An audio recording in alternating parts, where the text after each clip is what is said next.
ইমানদার মুসলমান বড় ভাই ডেকে ডেকে বলতেছে,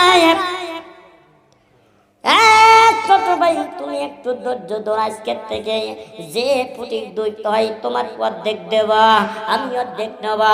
এইবার ভাগ করা শুরু করে দিয়েছে। বলে কম্বল কি করছাও? হুজুর রাতের বেলা সে নাই, দিনের বেলা আমাকে দেয়। বলে তোমার যখন দিনের বেলা দেয় তুমি সকাল বেলা নিয়ে যা পানির ভিতরে চুবা রাখবে, সন্ধ্যার সময় যখন আসবে তখন তুমি বলবা ওই যে পানির ভিতর তান উঠায় না। ঠিক আছে রে ইমানদার মুসলমান,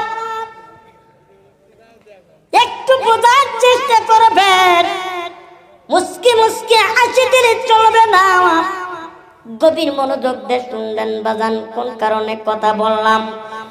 আজকে সংসারের মধ্যে কিন্তু ঝামেলা আছে, জোরে কোন